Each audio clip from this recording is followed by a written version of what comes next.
हरे कृष्णा, राधे राधे। आज की वीडियो में हम जानेंगे कि देवठान कैसे बनाए जाते हैं और देवठान का पूजन कैसे किया जाता है, कौन सा गीत गाया जाता है, पूजा के बाद में सामग्री का हमें क्या करना होता है। देवउठनी एकादशी के दिन देव उठाए जाते हैं। भगवान श्री हरि विष्णु 4 महीने की योग निद्रा के बाद जागते हैं, तो उन्हें किस तरीके से जगाया जाएगा वो आज की वीडियो में हम देखेंगे। तो यहाँ पर देखिए, देवठान बनाने के लिए आप गेरू ले सकते हैं, लाल मिट्टी, और साथ में खड़िया का प्रयोग किया जाता है। इसमें ईयरबड ले लें या फिर आप कॉटन भी ले सकते हैं, सीख के ऊपर लपेट करके, या ब्रश से भी आप देवठान बना सकते हैं।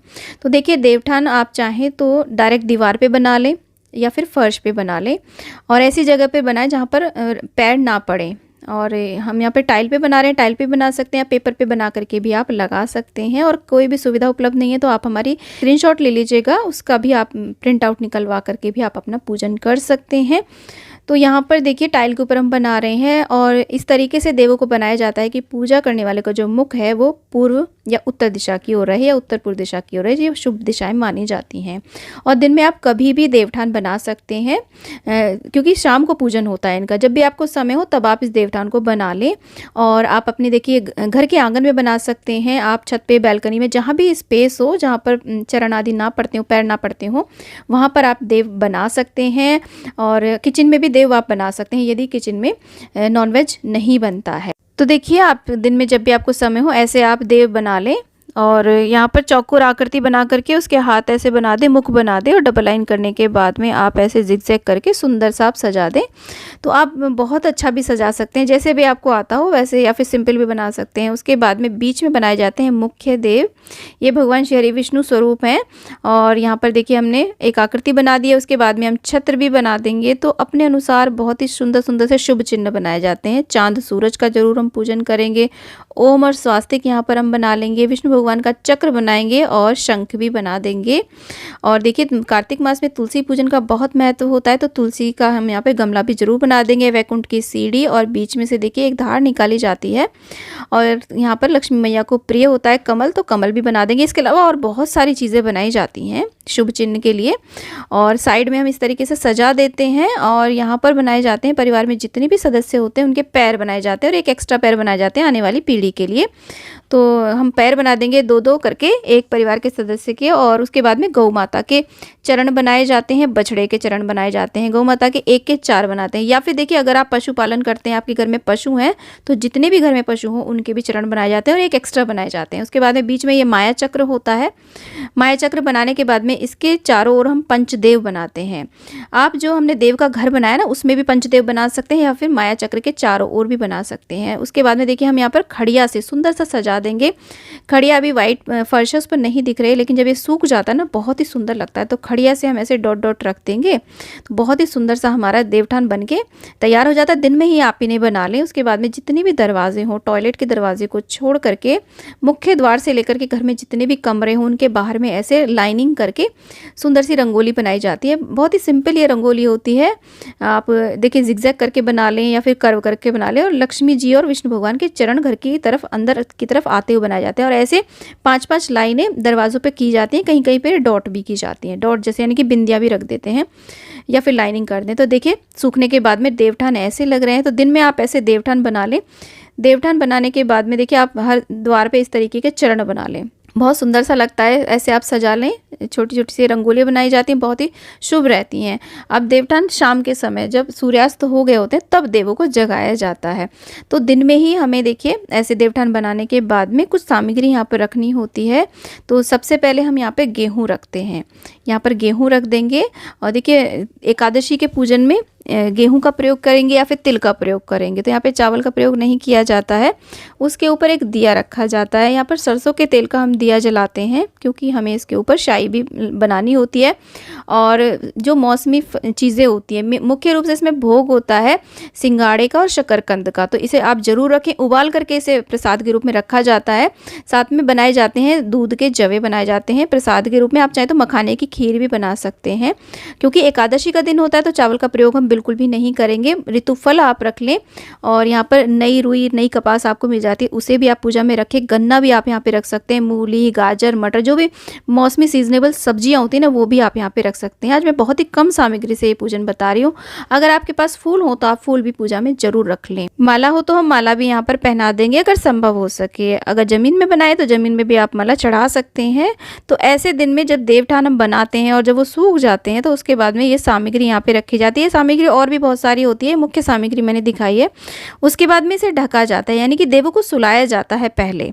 तो कहीं पर तो ये देखिए बांस की डलिया से ढका जाता है, किसी के यहाँ पर ये परात या फिर कोई थाल ले लिया जाता है बड़ा सा। तो थाल के ऊपर ऐसे हम स्वास्तिक बना लेंगे, उसके बाद में हम इसको ढक देंगे और शाम को जब सूर्यास्त होगा तब देवों को जगाया जाएगा। तो परिवार की जितनी भी महिलाएं हैं, बच्चे हैं, बच्चियां हैं, सबको यहाँ पर इकट्ठा करके देव जगाए जाते हैं। घर घर महिलाएं सभी के देव जगाती हुई एक दूसरे के घर जाती हैं। और इस पूजा में ज़्यादातर देखिए पुरुष सम्मिलित नहीं होते हैं, ऐसा कोई परहेज नहीं है, बट ये महिलाओं का, बच्चे बच्चियों का ही पूजन माना जाता है। तो ऐसे हम ढक देते हैं और जब सूर्यास्त हो जाता है तब देवों को जगाया जाता है। तो देखिए यहाँ पर सबसे पहले हम हटा करके थाल या परात को सबसे पहले हम दिया जला लेते हैं। उसके बाद में देवठान का गीत गाया जाता है।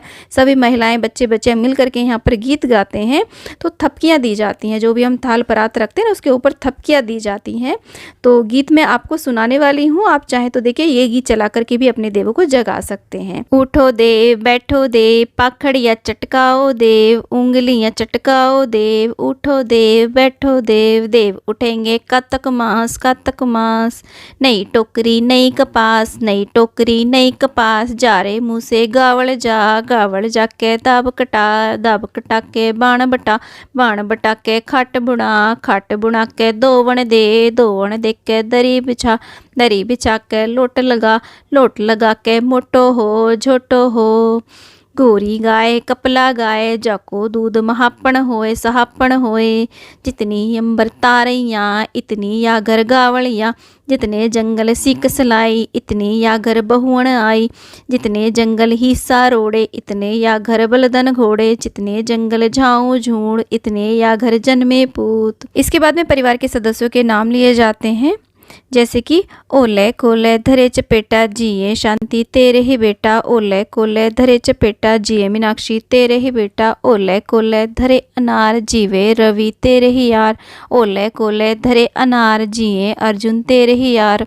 ओले कोले धरे मंजीरा जिए जयश्री तेरे ही बीरा। ओले कोले धरे मंजीरा जिए राखी तेरे ही बीरा। ओले कोले लटके चाबी जिए राखी तेरे ही भाभी। ओले कोले लटके चाबी जीवे जयश्री तेरी ही भाभी। बुलबुल रीने घाली गाड़ी राज करे अर्जुन की दादी। उठ नारायण बैठ नारायण चल चना के खेत नारायण। मैं बोऊँ तू सींच नारायण, मैं काटूँ तू उठा नारायण। मैं पीसूँ तू छान नारायण, मैं पोऊँ तू जीम नारायण।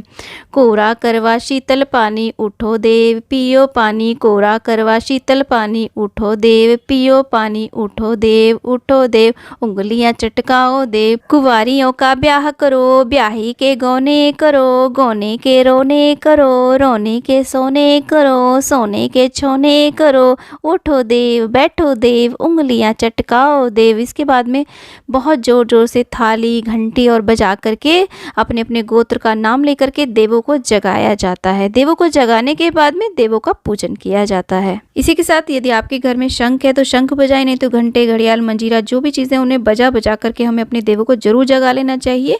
क्योंकि जब हमारे देव जागते हैं उसके बाद ही घर में शुभ और मांगलिक कार्य, शादी विवाह आदि शुरू होते हैं।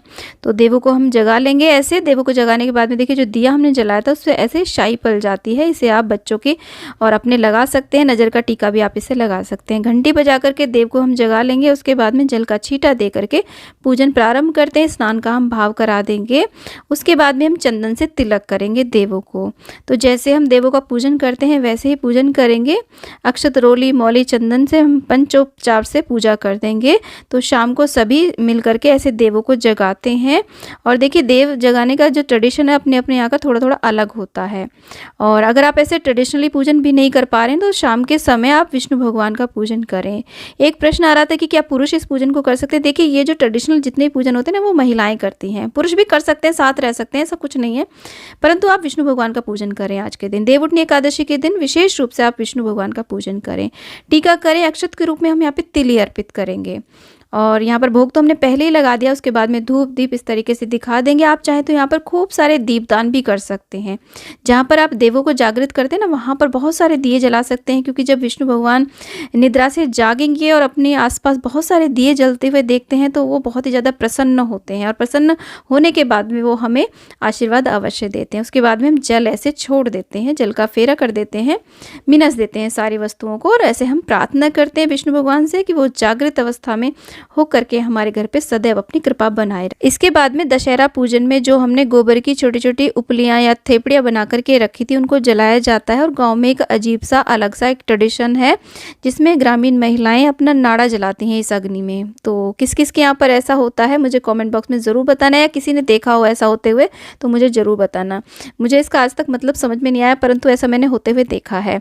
तो इसके पूजन के बाद में सामग्री का अब हमें क्या करना होता है और देवठान का हमें क्या करना होता है ये जान लेते हैं। तो जो भी सामग्री हमने भोग नैवेद्य अर्पित किया है, तो जो भी यहाँ पर देवों को उठाने आते हैं बच्चे महिलाएं, उन सब में बांट दिया जाता है। दक्षिणा भी बच्चों में बांट दी जाती है। और पहले जो ये गेहूँ थे इनको बच्चे दुकान पर दे करके कुछ चीज़ खरीद लेते थे, लेकिन अब तो ऐसा होता नहीं है शॉप्स पे। तो आप इसे गौ माता को खिला सकते हैं या फिर आप चिड़ियाओं को भी खाने को दे सकते हैं। अब ये जो हमने देवठान बनाए हैं ना, इनको देखिए विदा करना होता है कार्तिक पूर्णिमा के दिन। तो ऐसी जगह पे आप बनाएं जहाँ पर ये बने रहें।